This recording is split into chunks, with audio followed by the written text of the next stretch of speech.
ஜோதா, இங்கே என்ன செய்து கொண்டிருக்கிறாய்? நான் உங்களைத்தான் காண வந்தேன்.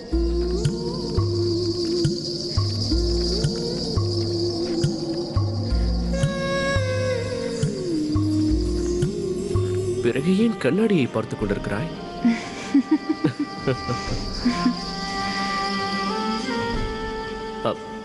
ஜோதா, எங்கே செல்கிறாய்? பார்த்தீர்களா, விடிந்து விட்டது. நம் காதல் நினைவு சின்னத்தை பார்க்க அனைவரும் வந்து கொண்டிருப்பார்கள். அவர்கள் அனைவரும் நம் காதலை நினைவுபடுத்திக் கொள்வார்கள். சிலர் நம் காதலை பற்றி பேசுவார்கள், சிலர் அதை கேட்பார்கள். 400 ஆண்டுகள் கடந்து விட்டன. இத்தனை ஆண்டுகளில் அனைத்தும் மாறிவிட்டதல்லவா? வாழ்க்கையை வாழும் விதம் எவ்வளவோ மாறிவிட்டது. ஆனால் ஜோதா அக்பரின் காதல் மட்டும் மாறவே இல்லை. இந்த காதல் கதையின் சாட்சியான சூரியன் கூட மாறவே இல்லை. 400 வருடங்களுக்கு பிறகும் நம் காதல் கதையை பேசிக் கொண்டிருக்கிறார்கள். ஆனால் உண்மையில் நடந்தது என்ன என்பது நமக்கு மட்டும்தான் தெரியும். ஏனென்றால் நாம் இருவருமே ஜலால். இந்த ஜலாலுக்கு ஒரே ஒரு நிறம் மட்டும்தான் தெரிந்தது, ஒரே ஒரு நிறம்தான் புரிந்தது. அந்த நிறம்தான் ரத்தம்.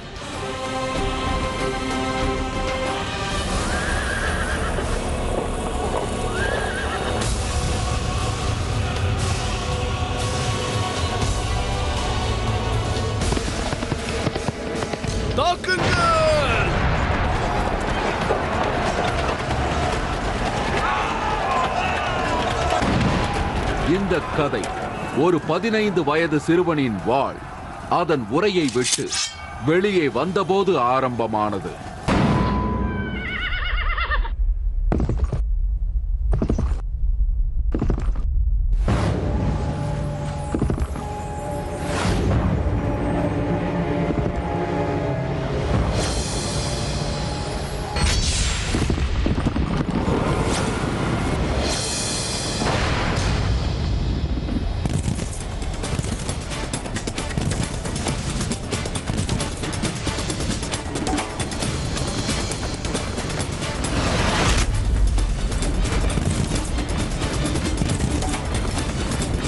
அவனது வாழ் ரத்தத்தை சுவைக்க ஆரம்பித்தது.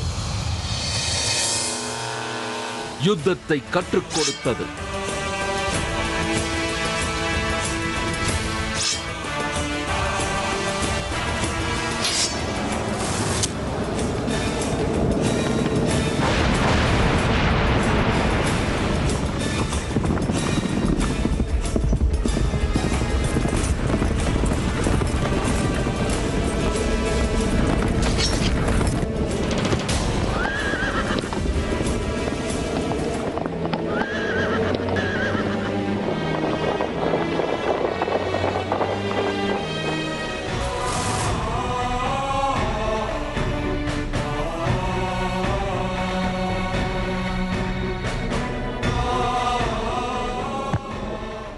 இறுதி வாய்ப்பளிக்கிறேன்.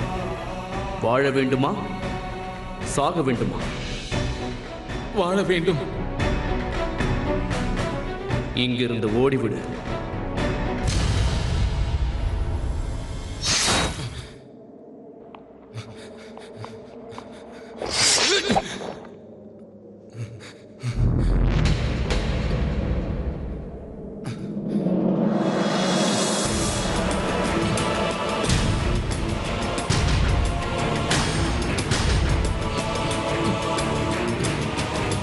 தவறான இடத்தில் குறிவைத்து விட்டார். ஜலாலுக்கு இதயமே கிடையாது. எந்த ஜலாலிடம் இதயம் இருக்கிறதோ அவனுக்கு வெற்றியும் கிடைக்காது, உயிரும் இருக்காது.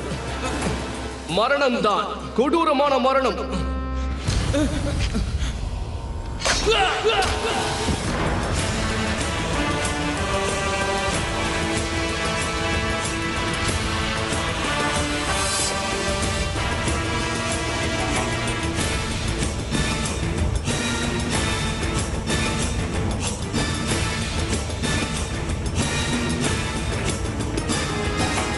இவனது இரு விழிகளையும் பறித்து இவனது தலையை மட்டும் அவன் அரசனிடம் அனுப்புங்கள். இதையும் கூறுங்கள், இவனது இடது கண்ணில் ஜலாலின் வெற்றியும் பிறகு அவனது வலது கண்ணில் அந்த ராஜாவின் தோல்வியையும் தெரிவதை தவறாமல் பார்க்கச் சொல்லுங்கள். எவராக இருந்தாலும் இந்த ஜலாலுக்கு அடிபணிந்துதான் ஆக வேண்டும். அதோடு இதையும் கேளுங்கள், இது ஜலாலின் பரிசு, இது ஜலாலின் கனவு.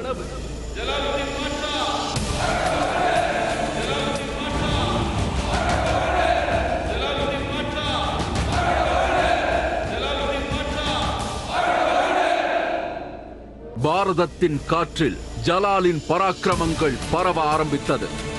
பெஹரம் கான் ஒரு 15 வயது சிறுவனை பாயும் புலியாக மாற்றிவிட்டான். நீ ஒரு வீரன் ஜலால். வெற்றிதான் உனது லட்சியம். இந்த வாழ்தான் உன்னுடைய நண்பன். இந்த ராஜ்யம்தான் உனது ரத்தம். மக்கள் மனதில் இருக்கும் பயம்தான் உனது பலம்.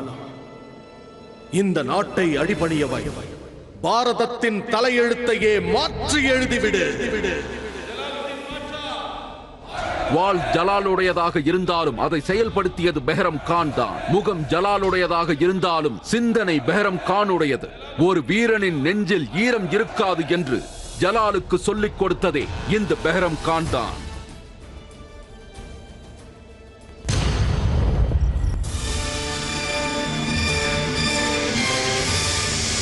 பதவியையும் பலத்தையும் விரும்பிய பெஹரம் கான் ஜலாலுக்கு அதை பாடமாக புகட்டி வழி நடத்தினான். கேள்வி ஏதும் கேட்காமல் ஜலால் அவன் காட்டிய வழியில் நடந்தான். பாரதத்தின் ஒவ்வொரு அங்குலத்தையும் ஆள வேண்டும் என்று துடித்தான். ஜலாலின் இந்த சிந்தனைகளுக்கு சிறகுகள் கொடுத்த மந்திரி பெஹரம் கான் ஜலாலை முழுமையாக தனது கட்டுப்பாட்டில் வைத்திருந்தான்.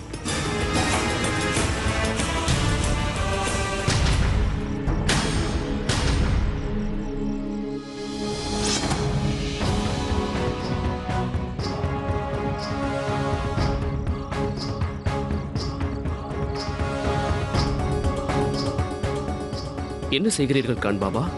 நான் உனது வெற்றியின் இந்த கொண்டாட்டத்தை எனது ரத்தத்தை கொண்டு துவக்குகிறேன். வேண்டாம் கான் பாபா, தங்கள் ரத்தம் முகலாயர்களுக்கு மிகவும் முக்கியமானது. இந்த சிறிய வெற்றிக்காக நீங்கள் அதை வீணாக்க கூடாது. பாரதத்தை முழுமையாக ஆள வேண்டும் என்று ஜலால் கனவு கண்டு கொண்டிருந்தான். பெஹரம் கானின் படிப்பினைகள் ஜலாலின் ரத்தத்தில் விஷத்தை பாய்ச்சியது.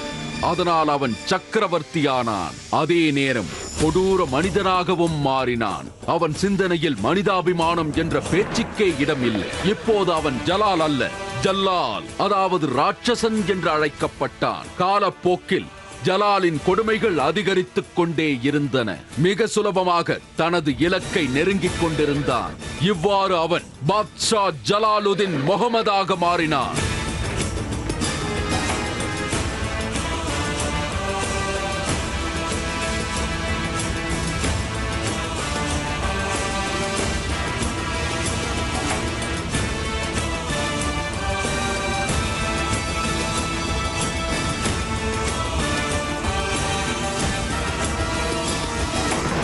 ஜலாலின் பெயரை உச்சரிக்காத உதடுகளே இல்லை. அவனை பற்றி கதைகள் உருவாகின. யானைகளை வளர்ப்பதில் விருப்பம் கொண்ட ஜலாலின் சக்தி யானைகளைப் போல் வளர்ந்து கொண்டிருந்தது. இன்னொரு புறம் தேசம் முழுவதும் குழப்பமும் கலவரமும் நிலவியது. மேற்கு பகுதியில் தனிப்பட்ட விரோதம் காரணமாக ராஜபுத்திர மன்னர்களுக்கிடையே விரிசல் உண்டாகியது. ஒருபுறம் சூரியன் உதித்துக் கொண்டிருந்தது, மறுபுறம் அஸ்தமனமாகிக் கொண்டிருந்தது. விவாதங்கள் அதிகரித்துக் கொண்டிருந்தன. அனைவரின் கைகளும் வாளை நோக்கியே சென்றது.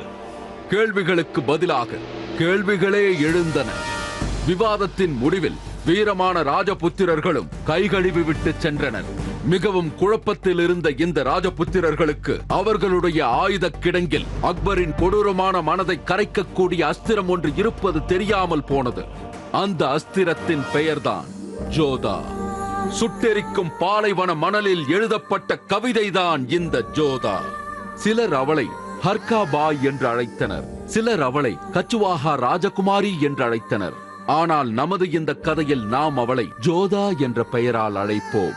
ஒருபுறம் கொடூரமும் இருட்டும் நிலவியது, மறுபுறம் கருணையின் ஒளி வீசியது.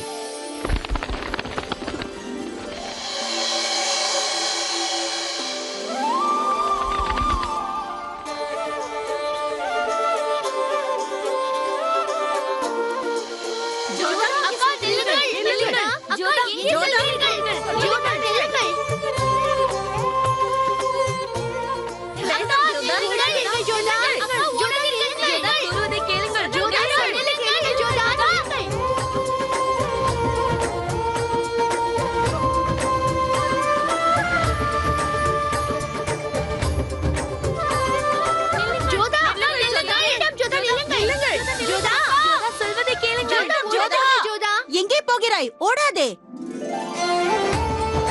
ஜோதா ஜோதா ஜோதா நில்லுங்கள், வேண்டாம் ஜோதா, ஜோதா ஓடுவதை கேளுங்கள், சொல்வதை கேளுங்கள் ஜோதா, சற்று பொறுமையாக ஓடுங்கள், நில்லுங்கள் ஜோதா.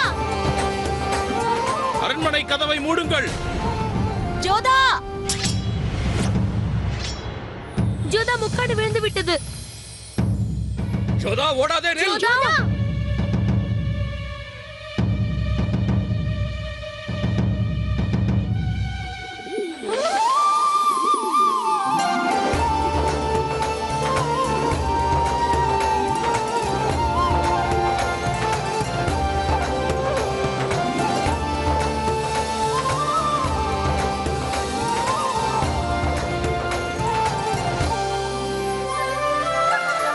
ஜோதா, என்ன காரியம் செய்தாய்?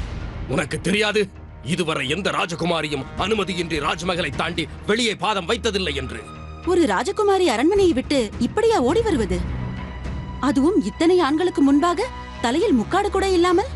இன்னொரு உயிர் போவதை பார்த்து கொண்டிருப்பது மட்டும் ராஜா பஹர்மலின் மகளுக்கு அழகான செயலா? ஜோதா, நீ ஒரு ராஜபுத்திர வீரனின் மகள் என்பதை மறந்துவிடக் கூடாது. ஒரு வீரனின் இதயத்தில் இரக்கம் இருக்காதா? இருக்காது. ஏனென்றால் அவன் எதிரியை எதிர்கொள்ளும் போது ஒரு வினாடியும் சிந்திக்கலாகாது. உங்கள் எதிரிகளை ஏன் கொல்கிறீர்கள்? ஏனென்றால் ஆமீரை பாதுகாப்பது எனது கடமை. ஏன்? ஏனென்றால் ஆமீரை நான் உயிரை விடவும் நேசிக்கிறேன். ஆனால் தந்தையே, இதயம் இருப்பவர்கள் தானே மற்றவர்களை நேசிக்க முடியும். இனியும் இவ்வாறு சொல்லாதீர்கள், போர் வீரனுக்கு இதயம் இல்லை என்று. அம்மா ஒன்று சொல்ல இருக்கிறார்கள், எந்த ராஜா மண்ணுக்கு ஆசைப்படுகிறாரோ அவர் மண்ணுக்கே இரையாகி விடுவார் என்று. ஆனால் எந்த ராஜா அன்பால் ஆட்சி செய்கிறாரோ அவர் என்றும் மக்கள் மனதில் நிலைப்பாராம். அதனால் இத்தோடு உங்கள் கோபம் பறந்து விட்டது.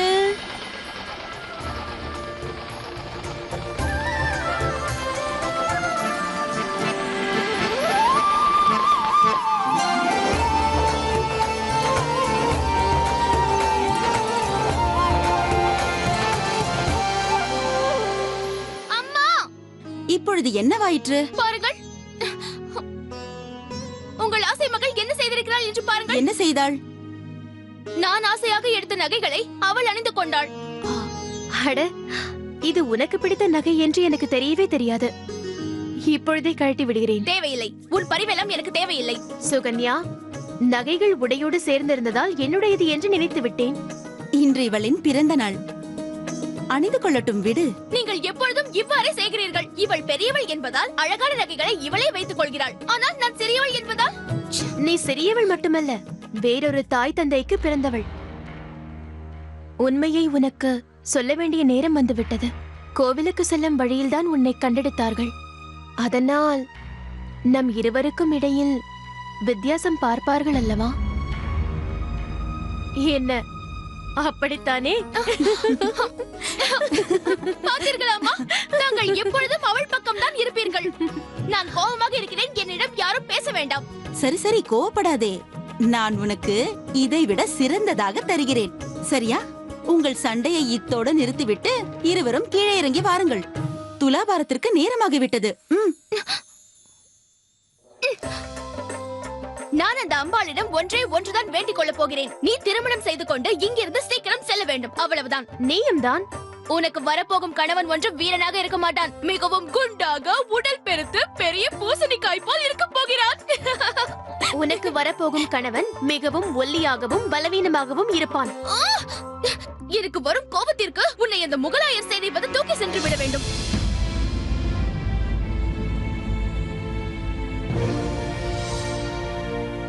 சுகன்யா, இன்னொரு முறை இவ்வாறு பேசாதே. பேசுவேன் பேசுவேன் பேசுவேன். பெரியவள் என்பதால் அலட்டிக் கொள்ளாதே.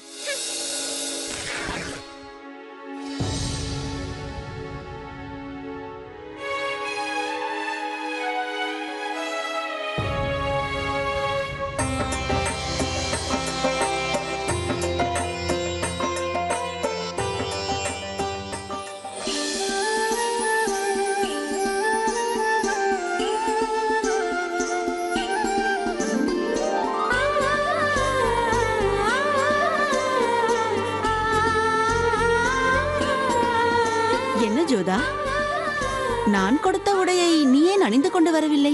ஏனென்றால் அது சுகன்யாவுக்கு பிடிக்கவில்லை. சுகன்யா, நீ ஏன் எப்பொழுதும் சண்டையிடுகிறாய்? பரவாயில்லை, விடுங்கள் அம்மா. இது எங்கள் இருவருக்கும் உள்ள பிரச்சனை. வாம்மா.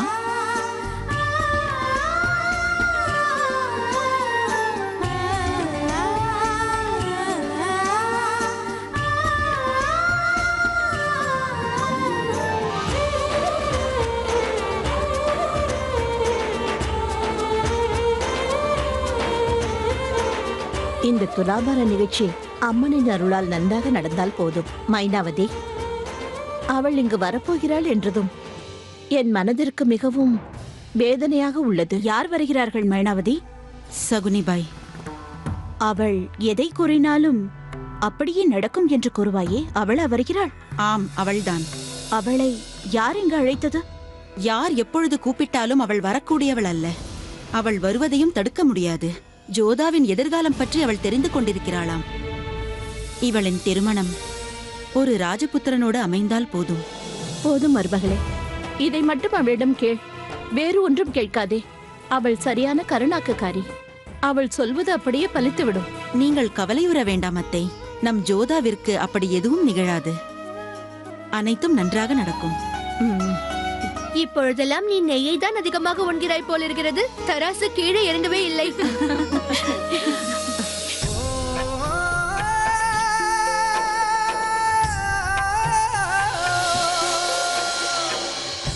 சுஜாமல் அண்ணா,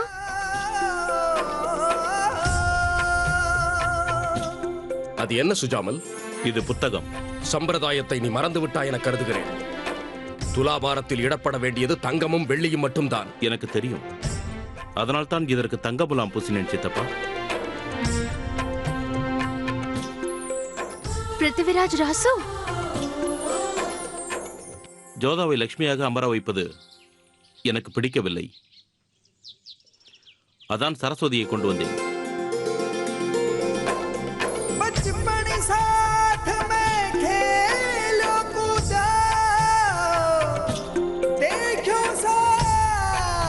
संसार पूजे देव भी रिश्ता ने, ओ भाई बहन रो प्यार. பண்டிதரே, இந்த புத்தகத்தை நான் படித்த பிறகு தானம் செய்கிறேன். எனக்கு புரியவில்லை. என் அன்பான தங்கையான உனக்கு தங்கம் வைரத்தை விட புத்தகம் ஏன் பிடித்துள்ளது? இங்கே பாருங்கள் அண்ணா, பெரிய அரசர்கள் கூட இதற்காக ஏங்கிக் கொண்டிருக்கிறார்கள். வெகு நாட்களாக இந்த புத்தகத்தை படிப்பதற்காக ஏங்கிக் கொண்டிருந்தேன். அது உன் முகத்தை பார்த்தாலே தெரிகிறது. இந்த பிறந்த நாளில் உனக்கு உன் எண்ணங்கள் எல்லாம் நிறைவேற இந்த அண்ணனின் அன்பான வாழ்த்துக்கள். அப்படியே ஆகட்டும். தெரியவில்லை, சித்தப்பா என்ன முடிவெடுப்பாரோ? அவருக்கு பிடித்தது எதுவோ அதைத்தான் செய்வார். நீங்கள் கவலைப்பட வேண்டிய அவசியம் எதுவுமே இல்லை. நீங்கள் தான் ஒரே வாரிசு. தங்களுக்கு தான் அனைத்து அதிகாரமும் உண்டு. பாருங்கள், நம் தந்தை தங்களை ஆமீருக்கு அரசராக்கி அரியணையில் அமரச் செய்வார்.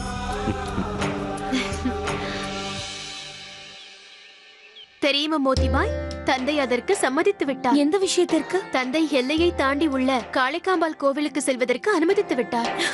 நீ எங்கும் செல்லக்கூடாது ஜோதா. இன்று உன்னுடைய பிறந்த நாள். விருந்தினர்கள் அனைவரும் அரண்மனையில் உள்ளார்கள். நீ இல்லை என்றால் என்ன நினைப்பார்கள்? அம்மா, நான் போயே ஆக வேண்டும். பிடிவாதத்திற்கும் ஒரு எல்லை உண்டு. அந்த எல்லை என்பது பெண்களுக்கு மட்டும்தானா? எல்லை என்பது எல்லோருக்கும் உள்ளதுதான். ஆனால் பெண்களுக்கோ அது சற்று அதிகம் வேண்டும். நான் கூட உன் தந்தை சொல்தானே கேட்கிறேன். ராஜாவிற்கு பின் பிரஜைகள் தான் போக வேண்டும். ஆனால் ராணியோ ராஜாவுடனேயே இருக்க வேண்டும். ஜோதாவுடன் தர்க்கம் செய்து வெல்ல முடியுமா? மைனாவதி, அவள் போகட்டும் விடு. நல்லது. இவளுக்கு ஜோதா என்பதற்கு பதில் பிடிவாதக்காரி என்று பெயர் வைத்திருக்கலாம். அவளிடம் சொல்லுங்கள். அந்தி சாய்வதற்குள் வர வேண்டும் என்று. ஓ, உன்னுடன் காவலாளிகளும் வருவார்கள்.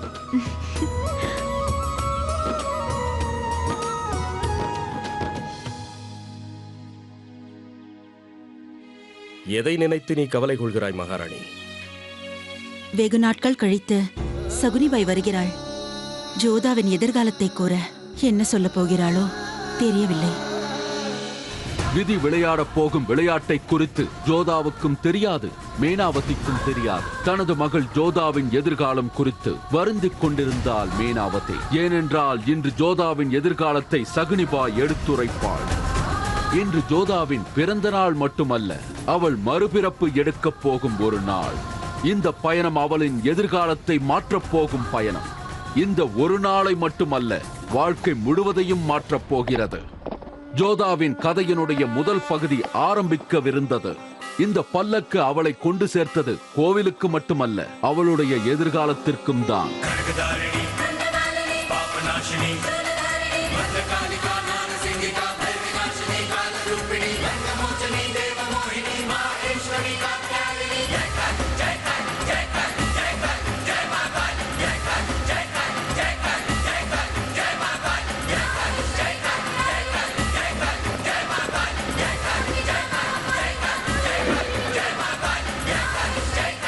வாருங்கள்.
இவர்கள் முகலாய படையினர். அம்மன் அணிந்துள்ள நகையினை இவர்கள் கொள்ளையடித்துச் செல்ல வந்திருக்கிறார்கள். இவர்கள் இங்கு வந்ததிலிருந்தே நமது ஆலயங்களின் விக்கிரகங்களில் இருக்கும் நகைகளை கொள்ளையடித்துக் கொண்டுதான் இருக்கிறார்கள்.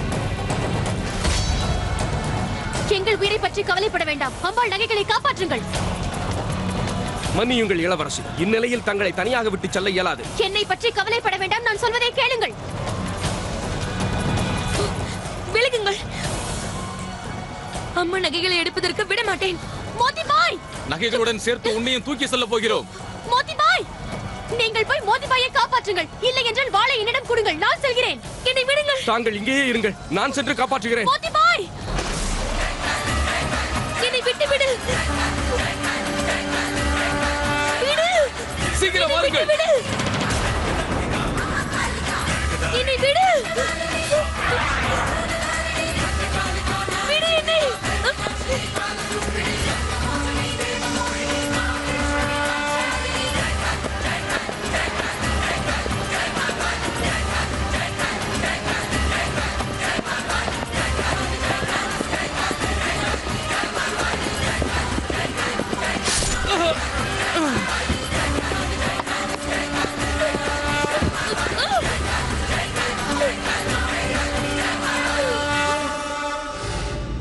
வந்தவர்களுக்கு தலைவர் யார்? முகலாய சேனைகளுக்கு தலைவர் ஒருவர்தான், பாட்ஷா ஜலாலுதீன் முகமது.